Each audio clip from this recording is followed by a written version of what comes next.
Let's keep going. We'll go to 10.0, which are action items. And at this time, we're going to have second reading of policy TBD, municipal securities continuing disclosure. That just sounds so exciting. And Mr. Salters is presenting that. Let's get a motion on the floor, and then we'll open it up for discussion. Do I hear a motion to approve policy TBD, municipal securities continuing disclosure, whose codification is to be determined for second reading? And I think what they're saying, are you saying that they may recodify it so CBD is not correct? TBD is just to be determined. I thought it was one of those cute little No, I'm sorry. Policy. See, he's trying to outsmart me, and he did. That's the problem, he did. The School Board Association has not give us codification for this policy yet, but we will have that. Okay, well, you got me good on that one. So, do I hear a motion to approve policy whose codification is to be determined for second reading? Madam Chair, I move that the board accept the administration's recommendation to approve the municipal securities continuing disclosure policy as presented. Okay, thank you. We have a motion from Mr. Oswald. Do I have a second? Second. Okay, thank you. Second from Dr. Powers. So now let's open it up. Mr. Salters, you want to walk us through this to be determined policy? Yes, Madam Chair, members of the board, thank you. To remind you, this is a policy that was drafted by in conjunction with our bond counsel, and it's recommended for us to have this policy as a board policy. When we go to sell bonds, it gets us in compliance with the SEC Rule 15C2-12, and that references a continuing disclosure requirement that we are recommended to follow, which basically deals with any material event that occurs as part of our business. And I left you a piece of paper at your chair, this continuing disclosure, it's kind of in a nutshell, and it highlights what types of events are recommended to be disclosed. In the list, if we had some significant lease or some other activity that we entered into that could change our ability to make a bond payment, that would be required to be disclosed. So I did not receive any changes from first reading to second reading, so I'd be happy to answer any questions, but we would recommend approval this evening. In our recent bond sale, we did actually have one of the underwriters request a copy of the policy, and so underwriters are starting to ask for this as part of their review of packages for bonds. Okay, great. Thank you, Mr. Salters. Are there any questions or comments before we vote, board?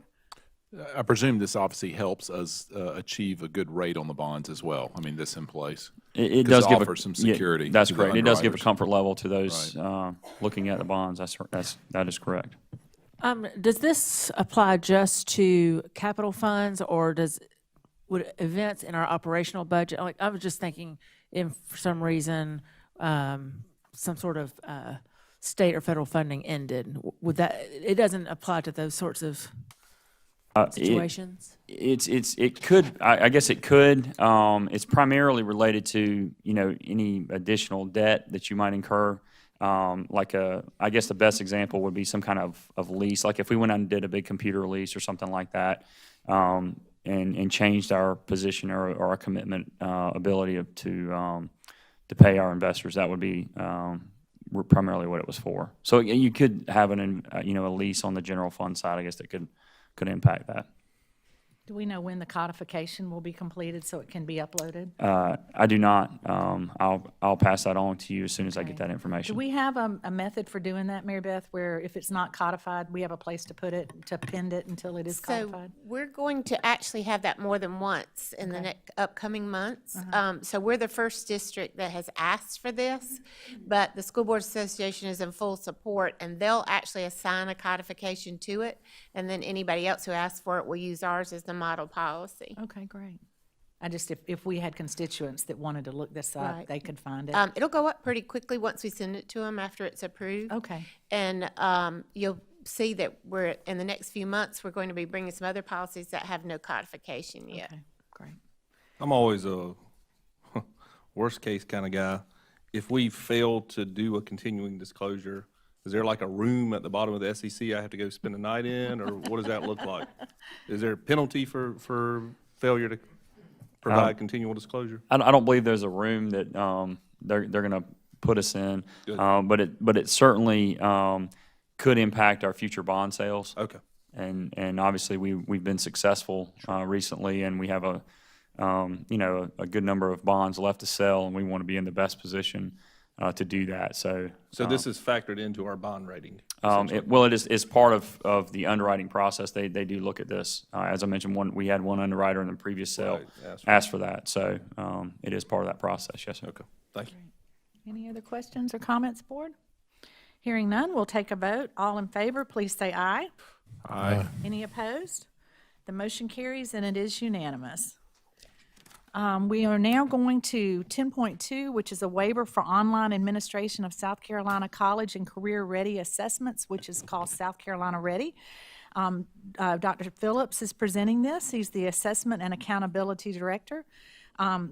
Do I hear a motion to approve the waiver for online administration of South Carolina Ready as requested? Madam Chair, I move that the board accept the administration's recommendation to approve the waiver for online administration of SCReady. Okay, thank you, Ms. Green. Do I have a second? Second. Okay, thank you, Dr. Powers. We now have a motion and a second on the floor. Let's turn it over to Dr. Phillips and find out a little more before we vote. Dr. Phillips? Okay, Madam Chair, members of the board, the State Department of Education offers districts the opportunity to request a waiver from the State Board of Education for the requirement that we do all state testing online during the last 20 days of school. Over the past few years, we have applied for this waiver and received it for certain grades. The application process has changed this year, and it requires the approval of the board. So what we're asking today is that you grant us permission to apply for that waiver again for grade 3 for SCReady testing in May. Okay, thank you, Dr. Phillips. Are there any questions or comments, board? Yes, sir. Do we have a copy of that waiver that we know what we're giving permission I to can sign? give you a copy of it right here. Can you explain to the board why third grade is the grade level, Dr. Phillips? Yes, sir. So the reason we're asking for third grade is this is the very first time these students are taking the SCReady test. And it's also the grade level at which, if they do not score a particular level on that test, they're retained or flagged for retention.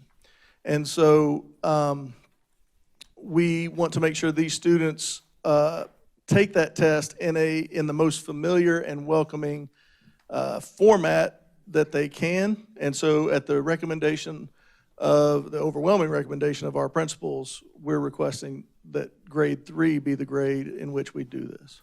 Okay, great. Any other questions or comments, board? Okay, hearing none. Thank you, Dr. Phillips. We appreciate that.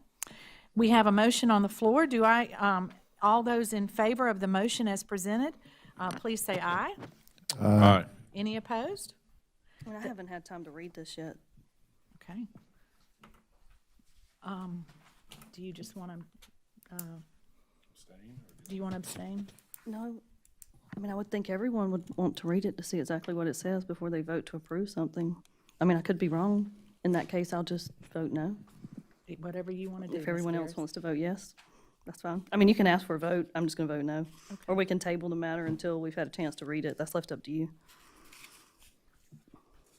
Okay, well, let's just take a minute or two, board, and let's look over this.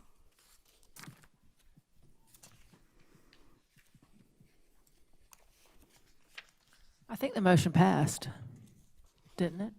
Yeah, I think we had enough unanimous. I think it passed. Okay, because we did take a vote. Let's just go ahead with that. All those opposed? I'm opposed. Okay, so we have 6 in favor and 1 opposed. The motion carries. We'll now move to 10.3. That would be 5 opposed. 5 in favor. Yeah, 5 in favor. Oh, that's right. Thank you. Thank you, thank you. I forgot Mike's ill tonight. Yeah, I'm not Mike. No, you're not Mike, that's for sure. I bet it's quiet down on that end, isn't it? Okay, we'll now go to 10.3, which is student travel requests. And do I hear a motion to approve 12 student travel requests as presented by Dr. Talley? Madam Chair, I move the board accept the 12 student travel request as presented by Dr. Talley. Okay, thank you, Dr. Powers. Do I have a second? A second. Thank you, Mr. Oswald. Are there any questions or comments or anything you want to add, Dr. Talley, before we take a vote? Okay, Anne Marie? No one ever takes me up on this offer, but I'd be happy to chaperone the trip to the Netherlands, Germany, France, Italy, Austria, Switzerland, and England in July, so. I think you have to know all those languages. Are you good on that? They all speak English. I'm good. Okay, we have a motion and a second on the floor. All in favor, please say aye. Aye. Any opposed? The motion carries and it is unanimous. Thank you.